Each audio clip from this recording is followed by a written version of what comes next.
Նրանք, ովքեր այսօր ասում են դե լավ, հիմա կերակրող մայր է, ինչ անենք, որ ընտրակաշառքը բաժանել։ Դրանք այն նույն մարդիկ են, ովքեր մի օր կգան եւ կասեն դե լավ, հիմա ինչ անենք, ընտրություններ կեղծեցինք։ Հետո կգան կասեն դե լավ, հիմա մի քանի ցուցարարեր գնդակահարեցին քաղաքի կենտրոնում։ Մի օր էլ կգան ու կասեն դե լավ, հիմա ռոմանտիկ տղերք էին, համարյա անչափահաս, մտան պարլամենտ, գնդակահարեցին պետության ղեկավարությանը, ինչ պատմություն եք սարքում։ Հետո մի օր էլ կգան լուրջ դեմքով կհամոզեն, որ ազգին փրկելու համար պետք է զոհաբերել պետությունը։ Ու պետությունը կտանեն կդնեն իրենց օտար տերերի գրպանում։ Հետո ազգը կսկսի նորից երգեր գրել կորսված պետության մասին։ Կսկսի կենասներ խմել, երազել այն մասին, ինչը որ ուներ բոլորովին վերջերս։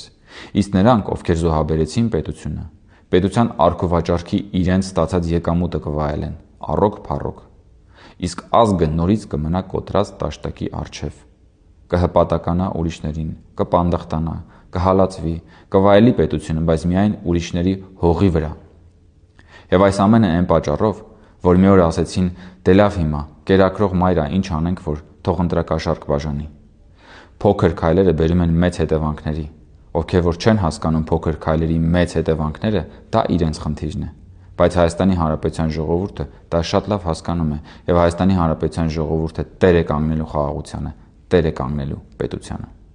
Կալուգայի Սամոյի թիմի պատմած հեքիաթներից ամենածիծաղալուն թերևս այն է, թե իրանք նախկինների հետ կապ չունեն, նոր մարդիկ են, նոր դեմքեր են։ Բա այդ դեպքում անհամեստ հարց.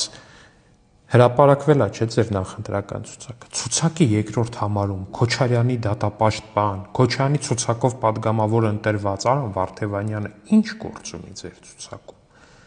Ձեր ցուցակում Հանրապետական կուսակցության ջատագով ներկայացուցիչ, այսպես Հրայր Թովմասյանի Սանիկ Գոհար Մելոյանը ինչ գործ ունի։ Հանրապետական կուսակցության Վանաձորի համայնքապետ հանրապետականով դարձած Մամիկոն Ասլանյանը ինչ գործ ունի։ Սերժ Սարգսյանի լավագույն ամենախելացի կադր Էդգար Ղազարյանը ինչ գործ ունի այդ ցուցակում, ել չեմ խոսում Քոչարյանի մտերիմներին պատկանող TV5 հեռուստաընկերության հեռուստահաղորդավարուհու մասին, որ նաև ձեր խոսնակն է, նա ինչ գործ ունի։ Կամ նույնը նաև Ծառուկյանի դեպքում։ Ծառուկյանն էլ ասում է մենք Քոչարյանին ձայն չենք տալու։ Ցուցակը բացում ես, երկրորդ համարը Անդրանիկ Թևանյան, Քոչարյանի ցուցակով падգամավոր դարձած Անդրանիկ Թևանյան։ Մի քիչ էլ էս խորանում էլ ավելի ֆանտաստիկ բան։ Էլինար Վարդանյան, Քոչարյանի գործող падգամավոր։ Ուզում եք ասեք, այս մարդիկ Քոչարյանին չեն ընտրելու։ Ինչ չեն անելու։ Քոչարյանի գործող падգամավորը հիմա հետո Քոչարյանին չի ընտրելու։ Լուրջ ձեռ եք առնում։ Տարածեք տեսանյութը, թող բոլորը իմանան ու հասկանան։